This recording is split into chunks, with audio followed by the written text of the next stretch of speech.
Hello, everybody, and welcome to the semifinal edition of the Sportswriters podcast. I'm your host, Aaron Ferguson, the only one of the two of us with teams alive. Stan Morris on the left over here covers small school football, and you got wiped out this weekend.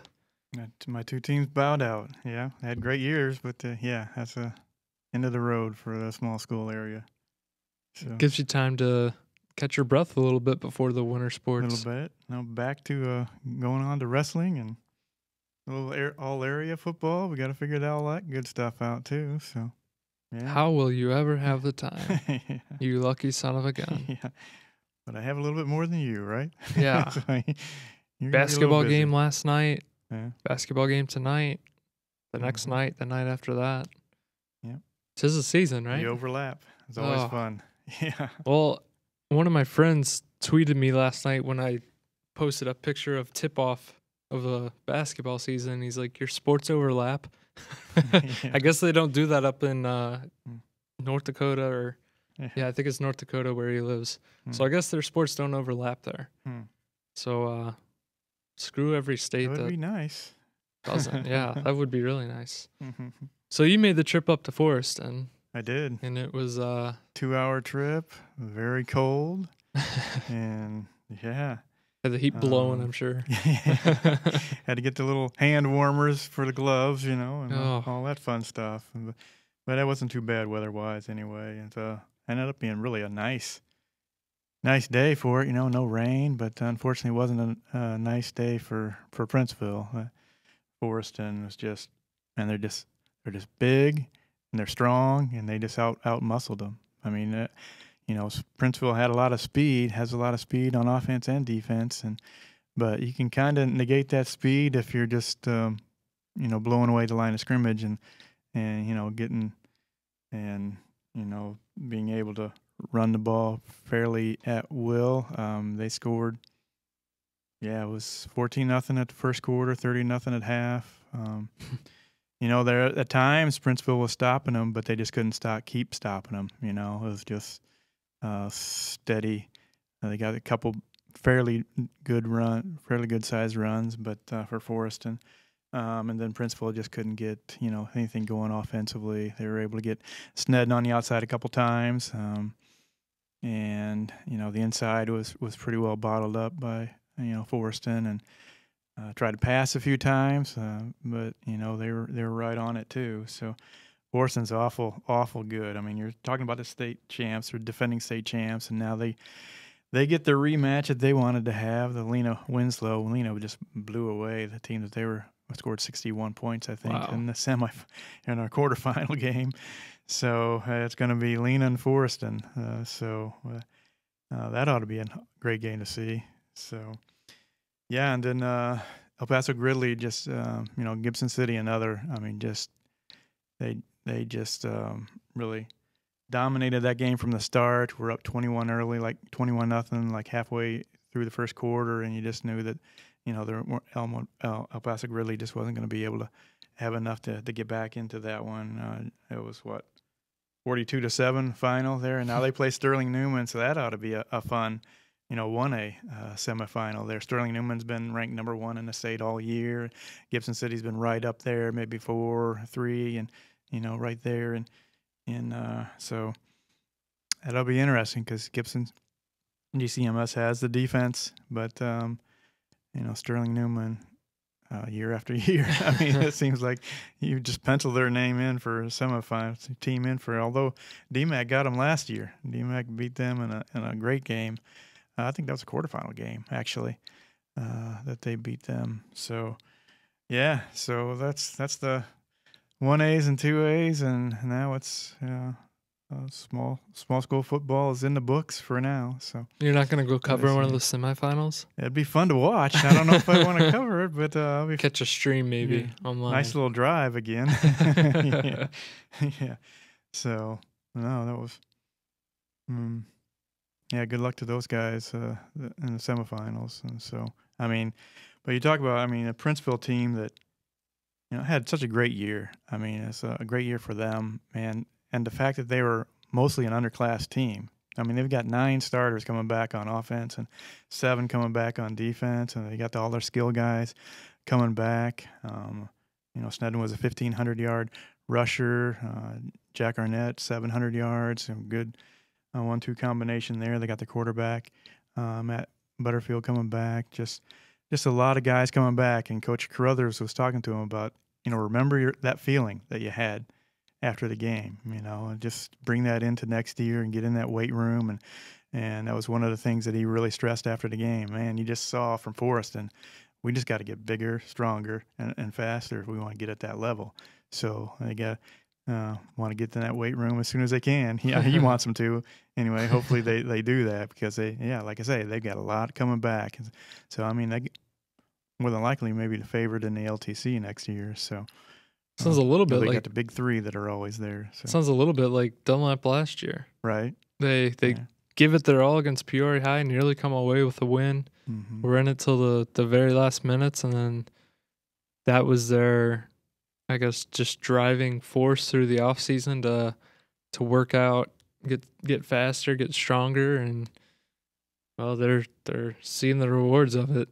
Right. Having a historical season and setting up what's going to be just an incredible atmosphere Saturday at Babcock Field. I'm so looking forward to this game. Get there about 2 hours early, maybe, to get some maybe. type of a spot. The gate opens at 1:30, so I don't know. Yeah, they'll be lined up at the gate. Probably. Sure. I would have to think so on both sides. Yeah. I have to imagine there's going to be close to 6,000 people there, maybe more. I don't know. Mm-hmm. I really don't know. I talked with Washington Athletic Director Herb Knobloch today, and he wasn't sure. He just knows it's going to be packed. He expects standing room only.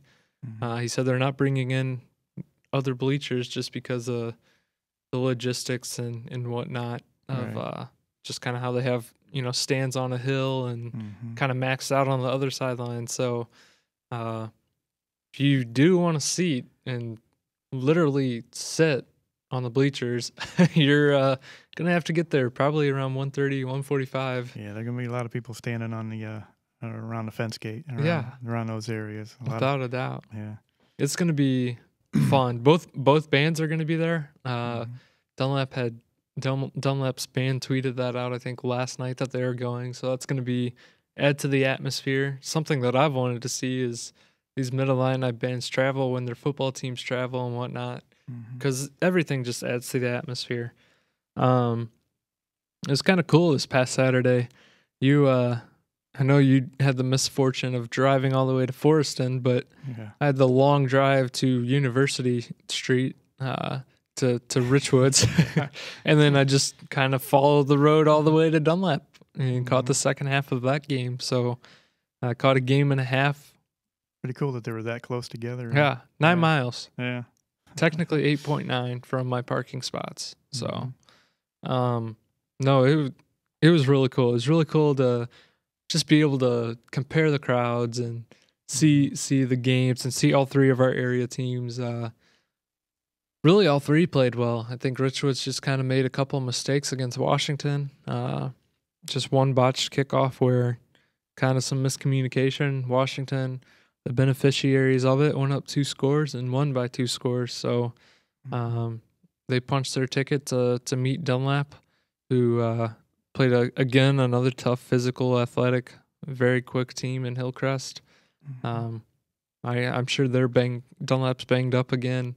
Washington was banged up, but it's that time of year. I don't think you're going to see Charlie Mangieri come out of a game, or Caleb Fisher, or Will Crouch, or any of these players that have gotten to this point. They're not going to want to come out. They're going to want to go at it, and I really expect a insanely physical game on Saturday. Probably the most physical game of the year, just because on one hand, Dunlap's on the verge of doing something. Well, they've already done something no team in school history has done, within the football program, and that's get to the semifinals. And for an opportunity to get to state's pretty special, especially just considering what the senior class has done and the work that they've all put in, and the juniors who are very talented, and the sophomores.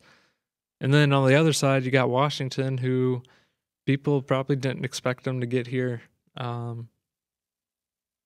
don't know. They probably didn't expect to get to the semifinals, not with this team at least. When you lose a couple key guys at linebacker, a couple key guys on offense. But here they are.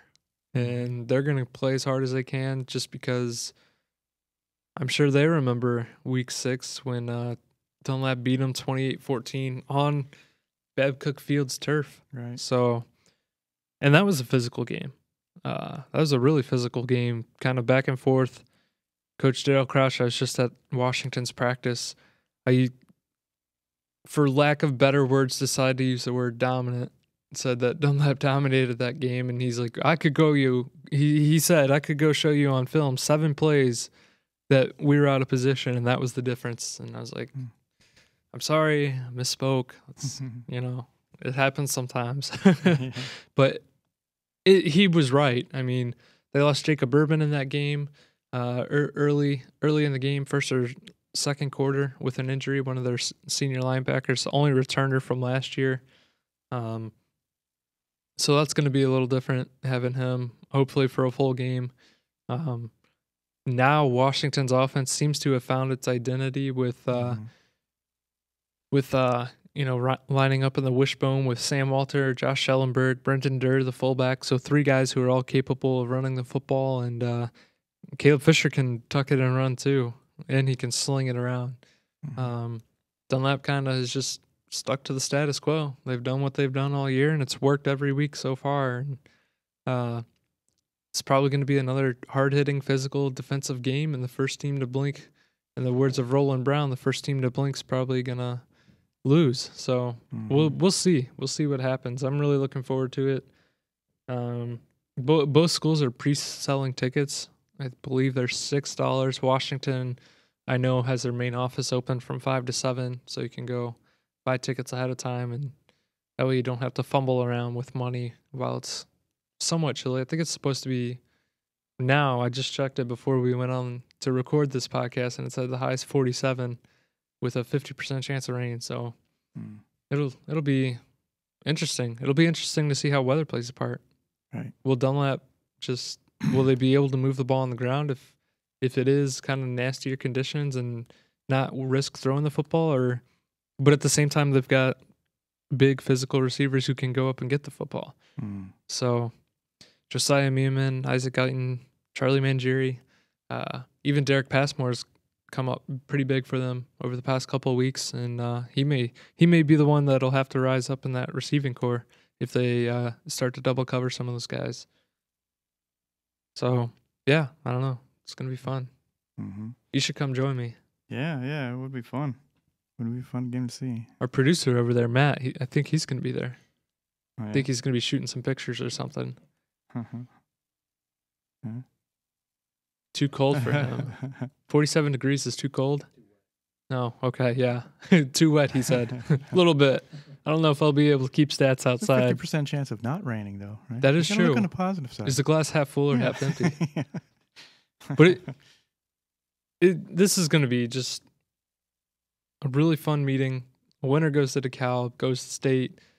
We'll face the winner of Chicago Phillips or Sterling, who that's going to be, you talk about another physical game. Both those teams have been, their defenses have been equally as good as Washington and the Dunlaps. So you've got 2 really good semifinal games in 5A, and should make for a good championship game, I'd hope. But it'll be nice because at least I'll know where I'll be next Saturday. Right. Right. Yeah. This year at DeKalb and instead of Champaign. So. Yeah. I've been taking restaurant recommendations. Yeah. I'd like to try. I've never actually spent any time in DeKalb. So I was there a couple of years ago with Stark County. Stark County and Arcola playing in the title game in DeKalb. Nice stadium. Very nice stadium. Yeah. It's a road trip. Yeah. Well, I can handle those. Yeah. The driving's not the issue. I don't recall the restaurants anyway. So well, I don't know what that. Can't help you there. I've been given some good recommendations, so we'll. I guess I'll report back in a couple of weeks. Yeah. Any parting words, Stan? No, I mean, as far as small schools, it's been a fun year covering these guys. A Farmington team that went unbeaten again, second year in a row in the regular season. Another great year for them. They win the Prairie Land Blue. Knoxville winning the Prairie Land Black, and they've got a lot of kids coming back too. I mean, they've got 4 all-conference linemen, I think, and they're all juniors. I mean, they've got a lot of juniors coming back next year, so it'll be fun to see what happens next year. From this campaign to next, those teams that were, junior led that kind of were decent. Now can take that step forward, and those that were having real struggling years with sophomores and a lot of teams like that. I mean, one of those is IVC. A lot of freshmen and sophomores playing, on that team, and to see them make the step up next year and other teams like that. So from year to year, you never know what's going to happen in high school football. That's what makes it fun. So it was a fun year to cover. So it was fun having you on the podcast too. Yeah. We'll have to do it again next year. Yeah.